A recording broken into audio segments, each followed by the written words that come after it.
Good morning guys!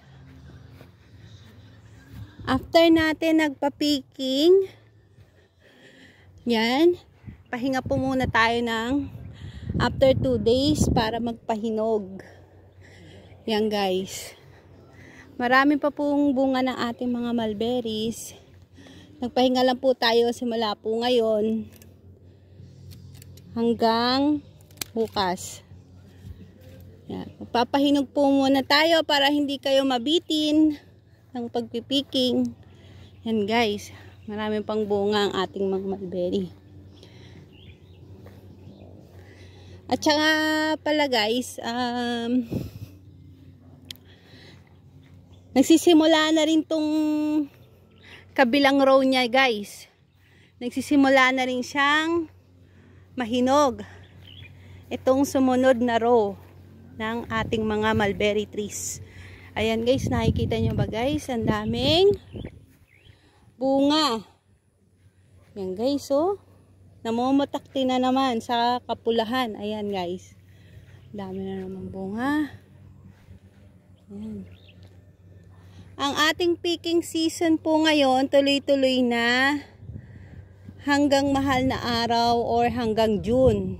Bago pa man umulan or mayroong darating na ulan, yan, makakapag-pick pa kayo ng marami. Yan na guys, ang ating mga na-defoliate. Ang ganda talaga pag na-defoliate ang ating mga trees. Dahil gumaganda lalo ang kanyang mga bunga. Ayan guys. Dumadami, tas lumalaki pa siya guys. Yung ating mga pabungang mulberry trees.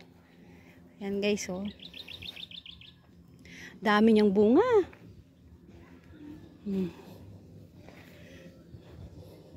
Sangka pa, di na kayo malulugi sa pagpipiking. Only 50 pesos per cup.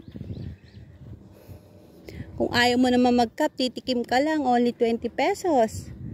Makakatikim ka na ng mulberry.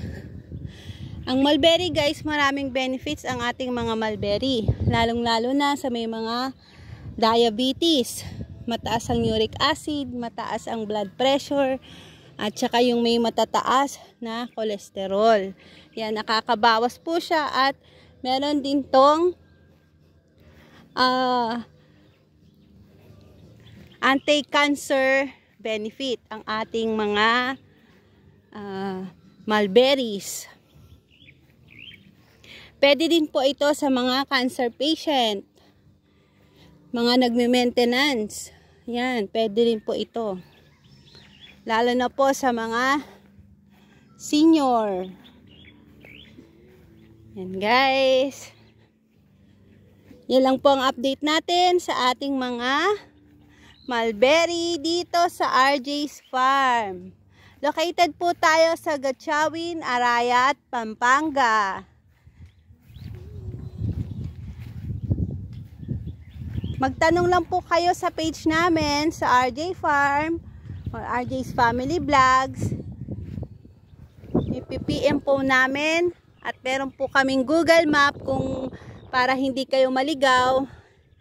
Yan lamang po ang ating update sa ating mga mulberries. See you next week guys. Bye! Magandang araw sa inyong lahat.